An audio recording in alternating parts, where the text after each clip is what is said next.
ഗ്യാൻവാപ്പി പള്ളിക്കേസിൽ മുസ്ലിം വിഭാഗത്തിന്റെ ഹർജികൾ അലഹബാദ് ഹൈക്കോടതി തള്ളി.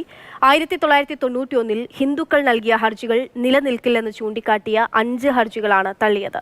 പി ബസന്ത് വിവരങ്ങളുമായി ജലീൽ നിന്ന് ചേരുകയാണ്. ബസന്ത്, എന്ത് കാരണം ചൂണ്ടിക്കാട്ടിയാണ് ഈ ഹർജികൾ തള്ളിയത്? 1991 ഗ്യാൻവാപ്പി പള്ളിയുമായി ബന്ധപ്പെട്ട തർക്കം ഉടലെടുക്കുന്നത്. ഇത് പള്ളി നിൽക്കുന്ന സ്ഥലം ക്ഷേത്രമായിരുന്നു എന്ന് അവകാശപ്പെട്ട് നൽകിയ ഒരു ഹർജി നിലവിലുണ്ടായിരുന്നു.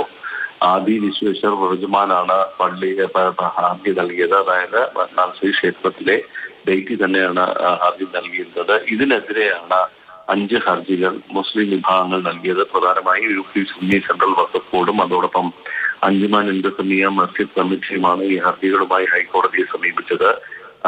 ബാബറി മസ്ജിദിന് തകർക്കുന്നതിന് തൊട്ടുമുമ്പ് കൊണ്ടുവന്ന 1991 പ്ലേസസ് ഓഫ് വർഷിപ്പ് ആക്ട് പ്രകാരം നിലവിലുള്ള ആരാധനാലയങ്ങളിൽ മാറ്റം വരാൻ പറ്റില്ല എന്നുള്ളത് ചൂണ്ടിക്കാട്ടിയാണ് മുസ്ലിം വിഭാഗം ഹർജി നൽകിയത്. പക്ഷെ ഇത് 91 മുമ്പേ ഉള്ള തർക്കമാണെന്നും അത് സിവിൽ തർക്കങ്ങളിൽ അല്ലെങ്കിൽ വസ്തുക്കളുമായി ബന്ധപ്പെട്ട തർക്കങ്ങളിൽ 91 കേന്ദ്ര സർക്കാർ കൊണ്ടുവന്ന നിയമം ബാധകമല്ലെന്നും ചൂണ്ടിക്കാട്ടിയാണ് ഇപ്പോൾ അലഹബാദ് ഹൈക്കോടതി ഹർജി തള്ളിയിരിക്കുന്നത്. 6 മാസത്തിനുള്ളിൽ 91 തർക്ക കേസിൽ തീരുമാനമെടുക്കാനാണ് ഇപ്പോൾ വിചാരണ കോടതിക്ക് നിർദ്ദേശം നൽകിയിരിക്കുന്നത്.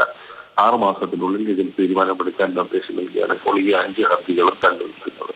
ബസ്, അതായത് ഈ പള്ളി നിലനിന്നിരുന്ന സ്ഥലത്ത് മുൻപ് ക്ഷേത്രം ഉണ്ടായിരുന്നു എന്നുള്ള ആ ഹർജി നിലനിൽക്കുക തന്നെ ചെയ്യും അല്ലെ? പള്ളി നിലനിന്നിടത്ത് ക്ഷേത്രമാണെന്ന് അവകാശപ്പെട്ട് നൽകിയിട്ടുള്ള സിവിൽ കേസ്, അതിൽ വാദം പൂർത്തിയാക്കാനാണ് ഇപ്പോൾ നിർദ്ദേശം നൽകിയിരിക്കുന്നത്. ഇത് നിലനിൽക്കില്ല ഈ ഹർജി എന്നുള്ളതായിരുന്നു മുസ്ലിം വിഭാഗത്തിന്റെ നിലപാട്. അതായത് 91 കേന്ദ്ര സർക്കാർ കൊണ്ടുവന്ന നിയമപ്രകാരം നിലവിലുള്ള ആരാധനാലയങ്ങളിൽ മാറ്റം വരുത്താൻ കഴിയില്ല എന്നുള്ളതായിരുന്നു. പക്ഷേ അലഹബാദ് ഹൈക്കോടതി എടുത്ത നിലപാട് എന്ന് പറയുന്നത് സിവിൽ കേസുകൾക്ക് ഇത് ബാധകമല്ല എന്ന് ചൂണ്ടിക്കാട്ടിയാണ് മുസ്ലിം വിഭാഗത്തിന്റെ ഹർജികൾ നൽകിയത്.